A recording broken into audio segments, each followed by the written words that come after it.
Let's talk about tonight. FA Cup. Yep. West Ham have gone through. That's good. Have. Good for me. Another game. Another West Ham game. have got to play. Yes, indeed. Look, Brentford played their part. I'm not quite sure what Areola was doing for the first goal, by the way. And terrible goalkeeping. The referee, is it Somerville, who got dragged down in the box? Brentford should have had a pen. And Madley had a bit of a stinker. Well, he missed one penalties. pen. He missed two penalties. He missed Troy or in the first half. Well, it's the first one there, goes to VAR, then they send him to the screen. The second one, was it Somerville? I said Jimmy Somerville, he was in the Commodores. Somerville. Yeah. Is it him that gets his foot stamped on? No, I'm not sure. I'm not sure it is, but I can't remember. But anyway, Brentford should have had a penalty. Brentford should have had a pen. They eventually give them a penalty in the eventually second do get a pen. But the one that they don't give is unbelievable. Yes, it is. I don't know how they don't give that. It's a penalty. It's a stone wall. Look, Madley missed it. He stands on his foot. Madley missed it. I cannot believe that VAR has not seen there's a tread on the foot. There's no debate. It's an easy decision to make. No ball, foot. Mate, come on, take the mask off. Come on. It's just who we are, mate. Come on. Help me out. What do you mean? Help me out, mate. Come on, help me out. It was a pen.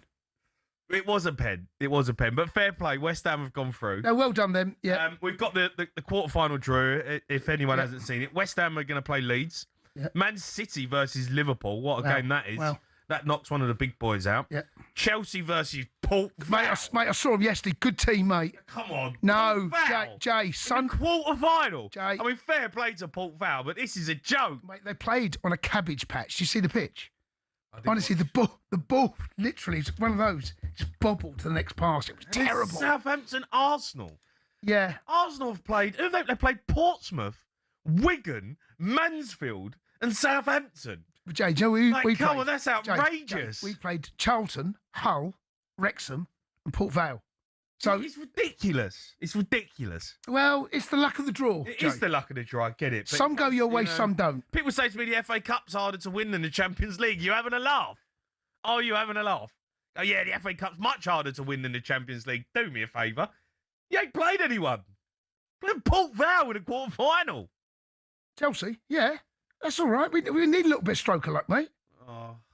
You need a little bit of good fortune. Look at Arsenal in the Champions League. The draw they've got on that side, you look at that, you go, can't see Arsenal not getting to the final. You need a bit of good luck to win a cup. Yeah, well, they'll probably play Barcelona, wouldn't they, in the semis or wherever it is. I think it might be semi-final. Right, okay.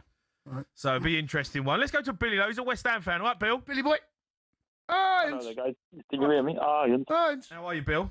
Ian. I'm all right, mate. I was going to talk about the Cup and the league, mate, because as of recent form, it's looking quite tough for the likes of Tottenham.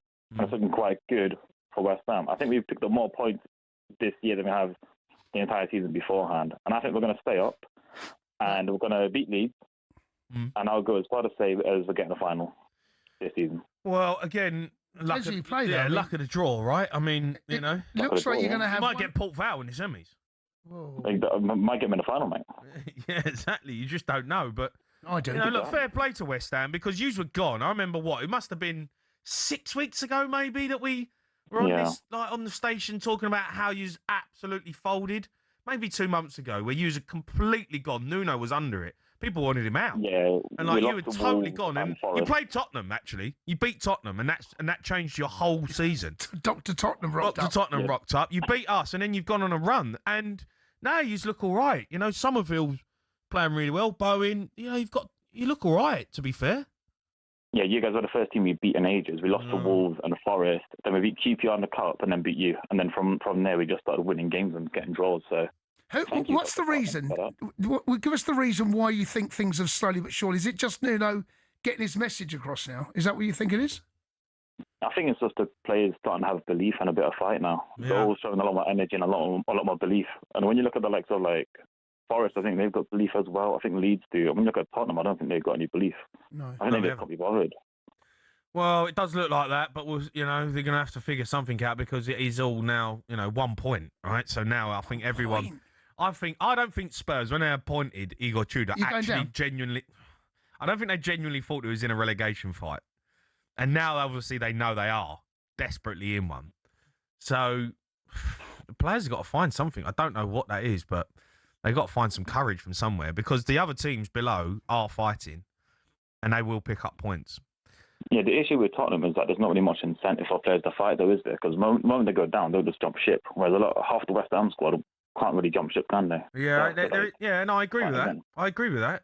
But you got to have a bit of pride in your professional performance. Yeah, you know, like come on, you can't just jump think, ship. oh, I'm leaving. Oh, I'm going. Like, who wants to sign a player from Tottenham who's got relegated?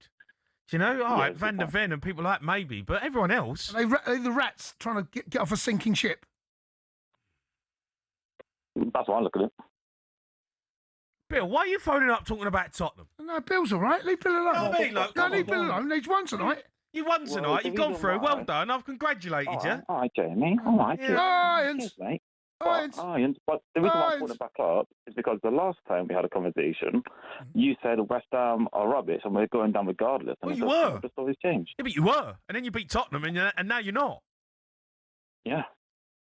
You are still rubbish, though. Yeah, but I mean, we both are, but you're just less rubbish than us.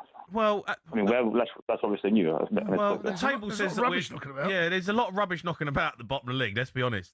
And Spurs are part of that. But you are still 1 point above you. Just make that right.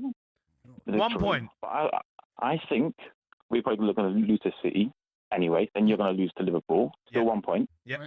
But then I think we're going to be above you in the next, 2 weeks. All right, wait there, though, Bill, because we've got Sam Matface with Keith Andrews. Keith, how do you react to losing a cup tie in that manner?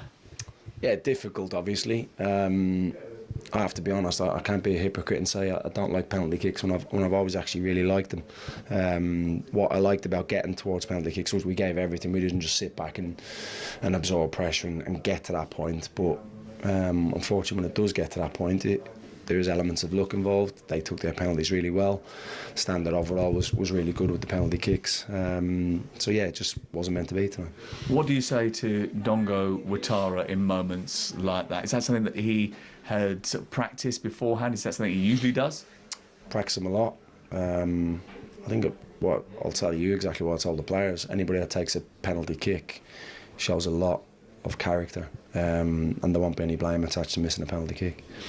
It is disappointing not to get through to a cup quarter-final. However, how do you use the disappointment to spur you on in the league?